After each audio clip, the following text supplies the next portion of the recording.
This is Australia. For the man who imagines being strangled by a tarantula while a kangaroo breaks his kneecaps and thinks, yes please. For the man who pictures himself being eaten by a snake in the burning outback while eating a Vegemite sandwich and thinks, yes, please. And that man was Governor Arthur Phillip, who landed in Eastern Australia in 1788. Presumably saw a dingo being eaten by a crocodile, being eaten by a death adder, being eaten by a koala, being eaten by Mel Gibson, and thought to himself, yes, God. Now I know what you're thinking, but oversimplified, the British didn't discover Australia. The Vikings did, and you'd be wrong. I'm not sure why you'd think that, but hey. If you love Vikings so much, then why don't you check out today's sponsor? Vikings War of Clans was inspired by the PC and mobile strategy and RPG games of the 90s we all love, like Age of Empires and Civilization. If you, like me, want to relive those memories again with a new experience, then this mobile game is for you. Vikings lets you choose your own play style. And what makes its world so addictive is that more than 20 million online players are constantly changing the way it evolves by never-ending fighting over resources, forging new alliances, and competing in live events. Support my channel by downloading Vikings for free, only from my links in the description box below, and get the special bonus of 200 gold coins and a protective shield. Bye. Man, this is great. The market will continue to grow forever. But what if it doesn't? Oh crap. I never thought of that. Sell. And the stock market crashed, which led to economic downturn, which meant that banks wouldn't lend anyone any money, which led to more economic downturn, which meant everyone stopped buying stuff, which led to more economic downturn, and, hey. What if all the crops in the Great Plains were destroyed in a drought and then a big dust storm engulfed the area? That's right. More economic downturn. And in an effort to combat the crisis, America began imposing tariffs on foreign imports, which made the economic downturn go global, and the earth got really depressed. But one nation that was hit harder than most by the whole affair, Australia. The problem for Australia was that it relied heavily on its export industries, and in the current economic climate, no one was buying. To make things worse, Australia had introduced its own currency, and picked it onto the gold standard by the British pound. But then the UK started messing with its own take on the gold standard, and if this is starting to sound confusing, then let me oversimplify it for you. Hey, UK. Looks like my car is broken down. Want to give me a tow? No problem, friend, I got you. Asterisk British puts the hook to put Australia home asterisk walks in British asterisk opens car door asterisk close car door asterisk more economic downturn. The point I'm trying to make is things weren't good. And in particular, it was Australia's farmers that were suffering most. After the First World War, Australia had given returning veterans land for farming. But with the current economic crisis, the farmers just weren't making enough money. And many left to go find work in the cities, but for those who remained, things were about to get even worse. Before we get into that, it's time for some cultural exchange. My national bird is the bald eagle. It's a strong patriotic symbol of America and a deeply valued and protected species. My national bird is the peafowl. It's a beautiful creature whose vivid colors represent India. So we list it as a protected species. My national bird is the emu, and it's a pest. Also bloody delicious. Emus, 6 feet tall, 9 to 120 pounds and able to run speed after 40 miles per hour usually return to the coast after their breeding season, but suddenly they found Western Australia full of lush, wet, farmland. Oh my! Look at all this delicious wheat that just so happens to be growing here in large quantities. Hey guys, get a load of this. Asterisk emus enjoying wheat asterisk, hey! Who left this big hole in the fence?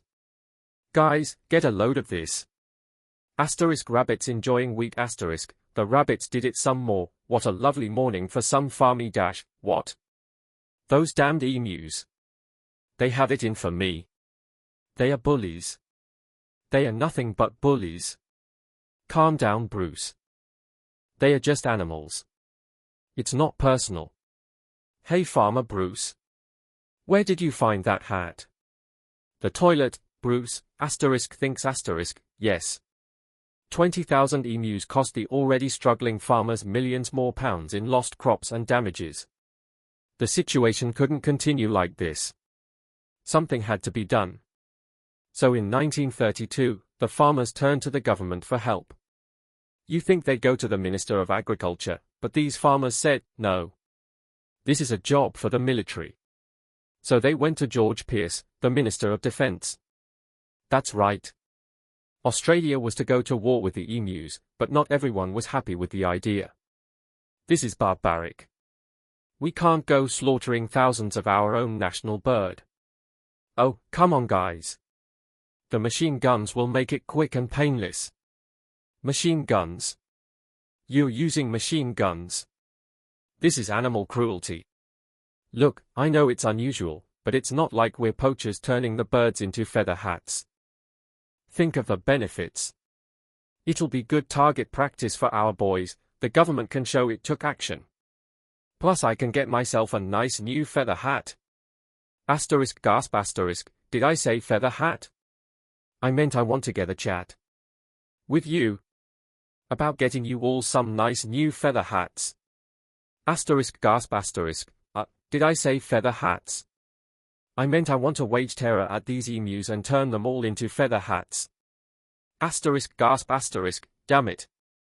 Of course, Pearce first made the farmers sign an agreement saying that they would pay for the whole thing, and that Pearce wouldn't take any of the blame if the operation, that was clearly very stupid, turned out to indeed be stupid.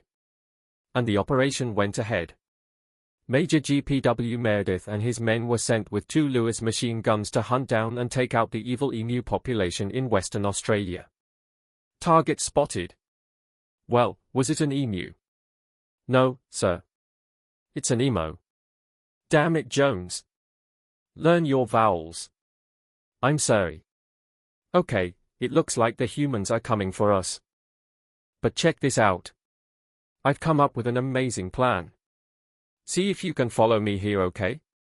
When they approach, we run away. Sir, you're a genius.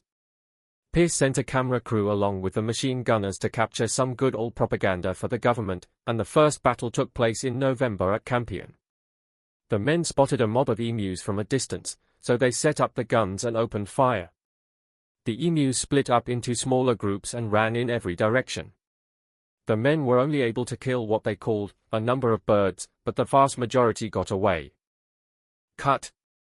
Surprisingly, many of the emus were able to take multiple bullets, but still run at full speed to safety, causing Meredith to compare them to tanks, saying, if we had a military division with the bullet-carrying capacity of these birds, it would face any army in the world. Okay, we need to get closer. No, you idiots, not to me, to the emus. Oh, sorry. No. I like it. So next, they tried sneaking up on a large number of emus near a local dam, and firing at short range. Maybe the men were just unlucky, but my professional opinion says the emus were magic, because both guns jammed after just 12 emus were killed. And once again, the rest got away. Cut. The men were feeling a little humiliated after losing to a pack of discount ostriches. So they decided to move further south, where the emus were said to be tamer. And this time, they had a new strategy. Okay, Jones. Here's the plan. You mount the machine gun in the back. I'll chase the emus. You shoot, got it? Got it. Got it. I'm gonna shove that camera up your... The operation was a fiasco and the press had a field day. In Parliament, Pearce was lambasted. And the opposition party members suggested that medals should be handed out to the emus, who'd won every round so far. Pearce, feeling quite humiliated, called the operation off, but 4 days later the farmers approached again, and said, hey man, the emus are still eating all our crops. Can you send the army back out here? And Pearce was like, yeah, okay, so the operation was back on for round 2.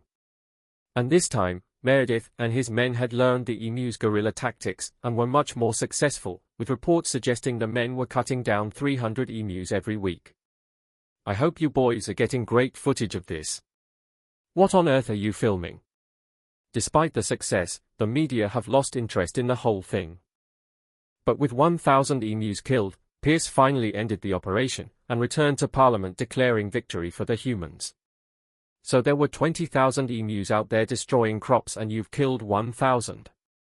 Ahem. Meaning there's still 19,000 emus out there. Yep. And in addition you've burned through 10,000 rounds of ammunition. Meaning you wasted 10 rounds per confirmed kill. That's right. Yeah, I'm gonna go ahead and call this one for the emus. At least I got a feather hat. What? So in the end the emus won the Great Emu War of 1932, and the emus continued to wreak havoc on the farmers for years to come. The government introduced a bounty system, which saw some success, but for a moment, let's take some time to remember the brave men who said goodbye to their families and risked their lives to take on the great, evil emu population in Western Australia. But even more importantly, let's think of the friends they made, the bond they created, and the memories they shared. Take me home to golden fields and sights of days gone by, to where the heart lies with stories hey. Guys? I solved the emu crisis. Really? How? I just made some better fences. Cheering buy his merch. Guys, don't argue with text on the end card. Buy his merch.